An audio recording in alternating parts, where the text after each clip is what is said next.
You know daily use sentences গুলো without সাবজেক্টে তৈরি হয়। এরকমই কিছু ডেইলি ইউজ সেন্টেন্সেস এর ব্যাপারে আজকে আলোচনা করতে চলেছি, যেগুলো তোমরা প্রতিদিন তোমাদের ফ্যামিলি মেম্বারদের সাথে বলে থাকো। So hi everyone, welcome you all to my channel Monica's English tutorial. চলো দেখে নেওয়া যাক কি কি ডেইলি ইউজ সেন্টেন্সেস তোমরা কনভারসেশনে ব্যবহার করে থাকো বা আমিও ব্যবহার করে থাকি, কিন্তু সেগুলো তোমরা বাংলায় ব্যবহার করো। আজকের লেসনটা দেখার পর থেকে সেইগুলো তোমরা বাংলার পরিবর্তে ইংলিশে ব্যবহার করা শুরু করো। তো চলো ফার্স্ট সেন্টেন্সটা দিয়ে শুরু করা যাক আজকের লেসনটা। প্রথম সেন্টেন্সটা হলো আমাদের সাথে এসো। তো আগের লেসন পর্যন্ত আমরা ডেইলি ইউজ সেন্টেন্সেস গুলো মাত্র দুটো ওয়ার্ড দিয়ে তৈরি করেছি।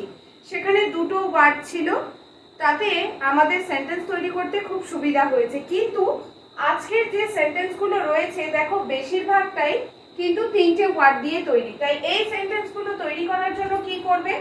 এই সেন্টেন্স গুলো তৈরি করার জন্য তোমরা সিম্পলি লেফট থেকে রাইটে যাওয়ার রুলসটা ফলো করবে। তোমরা কিন্তু এখানে ক্রস করবে না, কারণ এটা যেহেতু তিনটে ওয়ার্ড দিয়ে সেন্টেন্সটা তৈরি। ক্রস করার সময় তোমাদের মনে হতে পারে যে কোনটার সাথে কোনটা ক্রস করব, তাই লেফট থেকে রাইটে যাবে। তাহলে লেফট থেকে রাইটে গেলে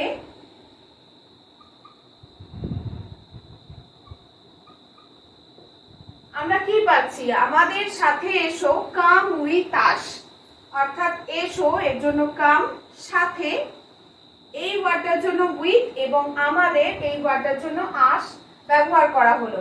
তাহলে আমাদের সাথে এসো, কাম উইথ আস। এটা যদি আমাদের সাথে এসো না বলে যদি বলতাম আমার সাথে এসো, তাহলে সেন্টেন্সটা আসের জায়গায় কি লিখতাম সেটা আমাকে কমেন্ট বক্সে লিখে জানাও। নেক্সট দেখো, কলটা বন্ধ করে দাও। এখানে ফার্স্ট আমরা যেটা দেখবো বন্ধ করে দাও।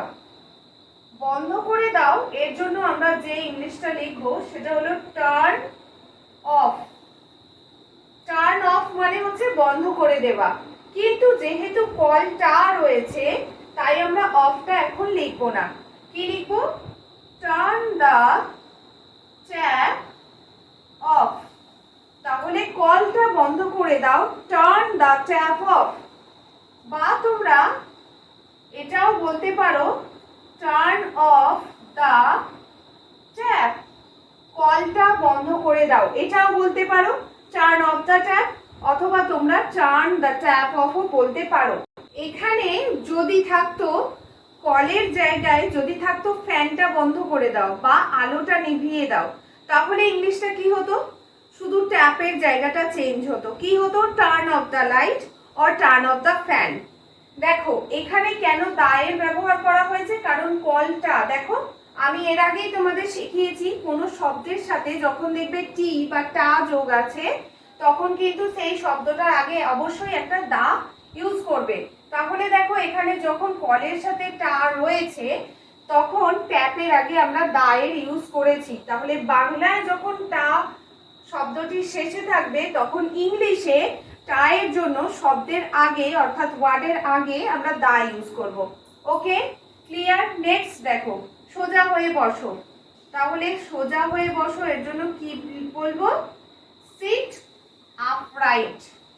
তো প্রত্যেকটা ক্ষেত্রে কিন্তু আমি লেফট থেকে রাইটে গিয়ে সেন্টেন্সগুলো তৈরি করছি। তাহলে সোজা হয়ে বসো, সিট আপরাইট। আচ্ছা, তোমরা এখানে আপরাইটের বদলে সোজা এর জন্য স্ট্রেটও ইউজ করতে পারো। তোমরা কিন্তু এটাও বলতে পারো যে সোজা হয়ে বসো, সিট স্ট্রেট, অথবা তোমরা সিট আপরাইটও বলতে পারো। দুটোই কিন্তু কারেক্ট। নেক্সট দেখো, গাড়ি থেকে নামো। তাহলে কি লিখবো এখানে? গেট অফ দা কার। গাড়ি থেকে নামো, গেট অফ দা কার। এখানেও কিন্তু সেম, তোমরা অফটা শেষেও বসাতে পারো বা গেট অফ এর ব্যবহার প্রথমে করতে পারো। এটা একটা ফ্রেজেস, তাই এটা একসাথে লিখলে সেটা ভুল না। নেক্সট দেখো, মজা করা বন্ধ করো। আমরা জেনারেলি কথা বলতে বলতে যখন খুব সিরিয়াস হই তখন এই ধরনের কথা বলি। তো মজা করা বন্ধ করো এটাকে কি বলবো? Stop kidding. তাহলে মজা করা বন্ধ করো, স্টপ কিডিং। নেক্সট, জল গরম করো। কি বলবো? Heat the water. Heat the the water. Next, উঠে বসো, সিট আপ। দেখো এখানে কিন্তু সিট আপ রাইট আর হবে না, কারণ সোজা হয়ে বসো বলতে সিট আপ রাইট, কিন্তু যখন বলছে উঠে বসো অর্থাৎ ওঠা, এর জন্য আপের ব্যবহার করা হচ্ছে, তাহলে উঠে বসো সিট আপ। নেক্সট, চলে এসো ওখান থেকে। তাহলে কি করব? চলে এসো ওখান থেকে, এটাকে আমরা ইংলিশে বলবো কাম অ্যাওয়ে ফ্রম দেয়ার, অর্থাৎ ওখান থেকে চলে এসো, কাম অ্যাওয়ে ফ্রম দেয়ার। নেক্সট দেখো, আমার মতে। আমার মতে এটাকে ইংলিশে কিভাবে লিখবো বা বলবো কিভাবে?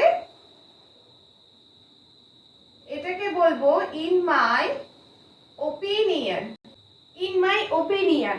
যখন ধরো কেউ তোমাকে কিছু জিজ্ঞাসা করছে, অর্থাৎ তোমার কাছ থেকে কোনো ডিসিশন নিতে চাইছে, তখন আমরা জেনারেলি কথাটা বলার আগে, অর্থাৎ কথাটা শুরু করার আগে, আমাদের ডিসিশনটা জানানোর আগে আমরা কিন্তু এটা বলি যে আমার মতে এটা করাই ভালো।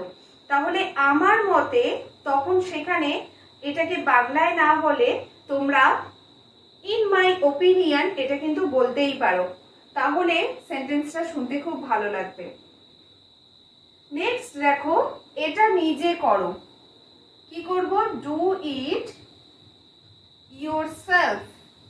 দেখো এখানে ডু ইট ইয়োরসেলফ করেছি। ইয়োরসেলফ দ্যাট মিন্স হচ্ছে নিজে করো, তাহলে এটা নিজে করো, ডু ইট ইয়োরসেলফ।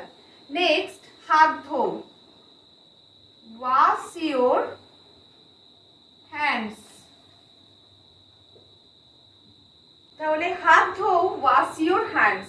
দেখো এখানে হাত এর জন্য হ্যান্ডস এবং ধোয়া এর জন্য ওয়াশ, এটা লিখেছি। কিভাবে সেন্টেন্সটা গঠন করেছি? সেন্টেন্সটা গঠন করেছি যেমন লেফট থেকে রাইটে যেতে হয় সেভাবে।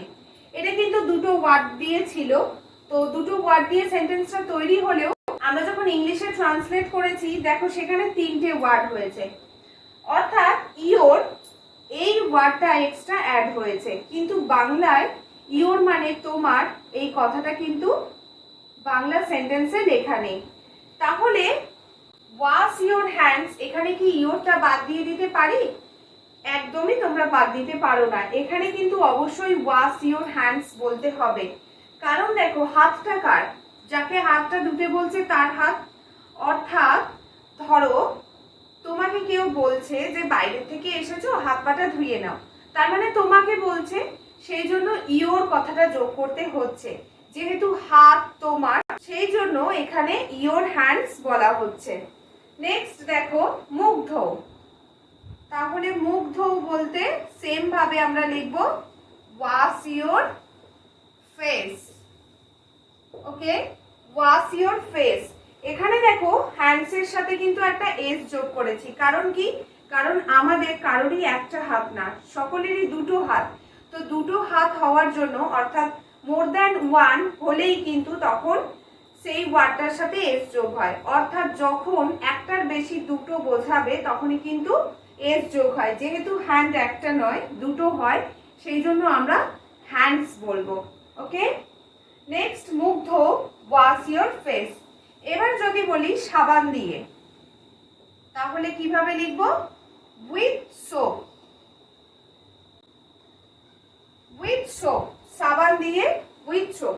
নেক্সট দেখো, সেন্টেন্সটাকে আমি একটু বড় করে দিয়েছি। কিভাবে বড় করেছি? যেটা উপরে কেটে কেটে দিয়েছিলাম, সেন্টেন্সটাকে শর্ট করে দিয়েছিলাম, সেই সেন্টেন্সটাই এখানে একেবারে দিয়েছি। যেমন দেখো দিয়েছি কি, সাবান দিয়ে হাত পা ধো। অর্থাৎ আমরা যদি সেন্টেন্সটাকে লেফট থেকে রাইটে এসেই তৈরি করি, তাহলে কি হবে? ধো এর জন্য নিশ্চয়ই প্রথম ওয়ার্ডটা বসবে, সেটা হলো ওয়াশ। এবং হাত পা, হাত পায়ের জন্য কি ইউজ করব? Hands and feet. Feet use করব। ওকে, তাহলে সাবান দিয়ে উইথ সোপ। তাহলে বোঝা গেল সেন্টেন্সটা বিল্ড আপ করা কিন্তু খুব সোজা। তাহলে সাবান দিয়ে হাত পা ধো, আমরা লেফট থেকে রাইটে এসে সেন্টেন্সটা তৈরি করব। Wash your hands and feet with soap. তাহলে সেন্টেন্সটা তৈরি হলো wash your hands and feet with soap. তাহলে এই ধরনের সেন্টেন্সগুলো তৈরি করার সময় শুধু একটা জিনিস খেয়াল রাখতে হবে যে সেখানে সাবজেক্ট আছে কিনা। সাবজেক্ট যদি না থাকে তাহলে কিন্তু লেফট থেকে রাইটে এসে সেন্টেন্সটা তৈরি করবে। এবং সেখানে আরো একটা ইম্পর্টেন্ট কাজ রয়েছে, সেটা হলো সেন্টেন্সটাকে একটু পার্টে পার্টে ভেঙে নেবে। যেমন আমি আগেরটা তোমাদের ভেঙে দেখালাম, হাত পা ধোও অর্থাৎ হাত ধোও এর জন্য প্রথম ইংলিশটা লিখেছি। আচ্ছা, এখানে শুধু পা ছিল আর এখানে আমরা মুখ লিখেছি, দুটো কিন্তু সেম, তো এটা বাদ দিলাম। হাত ধোও এর জন্য সেন্টেন্সটা আগে লিখেছি, তারপরে সাবান দিয়ে এটার জন্য কি ইংলিশ লিখবো সেটা লিখেছি, তারপরে কিন্তু সাবান দিয়ে হাত পা ধোও এই সেন্টেন্সটা একবারে তৈরি করলাম। তাহলে যখন সাবজেক্ট থাকবে না, সেন্টেন্সগুলোকে একটু ছোট ছোট করে কেটে নিয়ে সেন্টেন্স তৈরি করলেই তোমাদের কাছে খুব ইজি হয়ে যাবে। সো আজকের লেসন এই পর্যন্তই। দেখা হচ্ছে তোমাদের সঙ্গে পরের লেসনে নতুন কোনো কন্টেন্ট নিয়ে। ততক্ষণ পর্যন্ত তোমরা সুস্থ থাকো, ভালো থাকো। আর যারা আমার চ্যানেলটি এখনো পর্যন্ত সাবস্ক্রাইব করোনি তারা আমার চ্যানেলটি সাবস্ক্রাইব করে দাও এবং পাশে থাকা বেল আইকনটি প্রেস করে দাও। যদি আজকের ভিডিওটা তোমাদের ভালো লেগে থাকে তাহলে অবশ্যই একটা লাইক অ্যান্ড শেয়ার করো এবং আমাকে কমেন্ট করে জানাও এর মধ্যে কোন কোন সেন্টেন্সগুলো তোমরা কনভারসেশনে ব্যবহার করা শুরু করছো। দেখা হচ্ছে তোমাদের সঙ্গে পরের লেসনে।